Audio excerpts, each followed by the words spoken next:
Good morning, everyone. A couple weeks ago, I was surfing around on Lampwork, etc., and there was a post by someone on how do you get those yellow outline stripes on the Silverglass? And I was like, oh, wow, I didn't know you could do that. And then I remembered that I had purchased Angela Meier's tutorial off of Etsy called Silverglass Unlimited, I think. Anyways, link in the description. I started to say, oh, I want to try that out and test it. So I'm going to show you guys some of my preliminary results with Rubino, Oro, and Triton. Check that out. Isn't that cool how you get those yellow outlines? So we'll play and we'll talk and I'll share. And yeah, let's go for it. Here we go. I made a little lentil. I made the base bead out of double helix Oracle white here, just because I didn't want too many variables in my experiment. And then I encased that white core with the Rubino Oro, and I just pressed out a lentil. And now I'm just getting the tool marks out. And this is my Triton. Now I have my flame set slightly oxidizing. There's a gentle hiss to it, so I didn't want to reduce this Triton. And I also know that if you have a reduction flame, it can make your Rubino turn gray and yucky.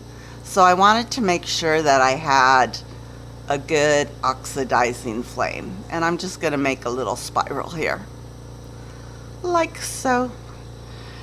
Okay, and now I'm just going to melt it in flat because I didn't see any yellow outlines when you have the Triton in a raised configuration, so you have to melt it pretty flat.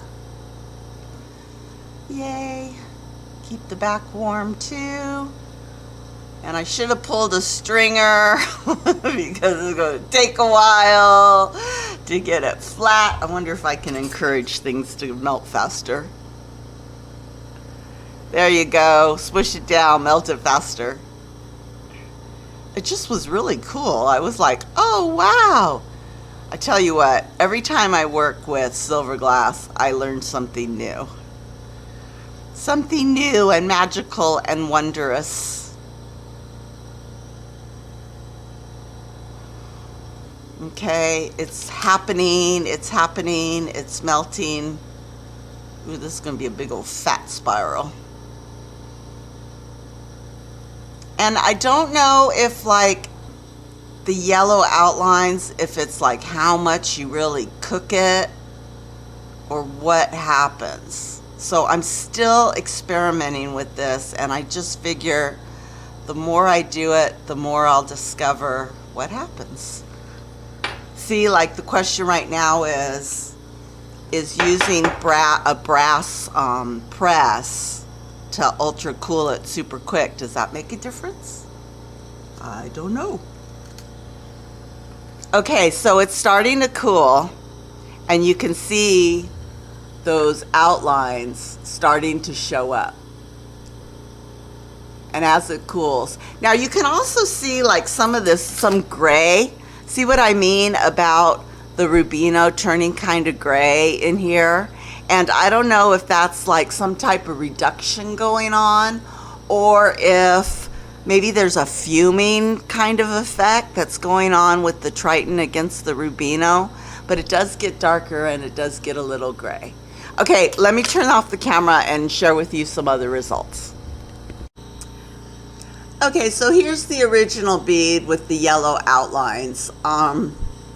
Yeah, and so whenever I do testing like this, my brain explodes, and rather than like answering a question, I just get 8,000 more questions. So for instance, I talked to you guys about, you know, this gray areas here in between the spirals. I don't know if that is maybe some type of reduction going on where the Rubino is turning that grayish blue color. Or is the Triton doing some type of silver fuming around it? I don't know. So there's a test to try and figure that out. Now, like I said, my brain exploded, and I happen to have some frit. So this is Triton frit that I got from Double Helix, and I'm sorry about the glare from my fluorescent lights, but this is what happened when you do frit, and I think it's just a really cool effect. Little black and yellow mottled kind of colors. So I did the frit, and then I thought, wow, I wonder what happens if you actually reduce it and then encase it. Would I get some pearlescence and the yellow dots? And the answer is yes.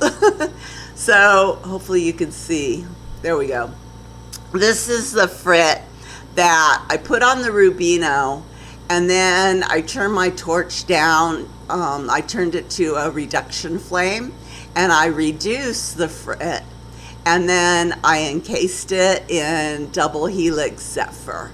And I know you probably can't tell on the camera because I'm a lousy photographer, but you can see like the Triton, that dark blue and the greens, it'll show up pearlescence underneath that Zephyr clear coat. So I thought that that was really cool.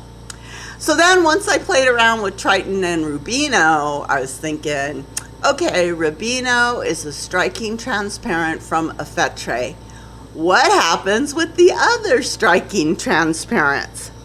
So this is a striking transparent red, and as you can see, once I get everything in focus, like nothing happened. It's ugly. So I don't know if that, like, maybe I didn't melt it down enough. Maybe it needed more heat. Maybe too much oxygen. Maybe not enough neutral flame. I don't know what happened, but it's ugly. And then this is the Effetre striking electric yellow. And again, not much to talk about. Kind of just an ugly mottled kind of Triton on top of yellow. See, there's the yellow as it goes down on the white. And then this is, it kind of, again, discolored the yellow around, so it wasn't as pretty. But when I got to Effetre orange, striking orange transparent, man, I have to redo this because maybe I think I had too much of a reduction flame. But look at how that Triton, I got the yellow outlines and I got those blue and greens when you over reduce Triton.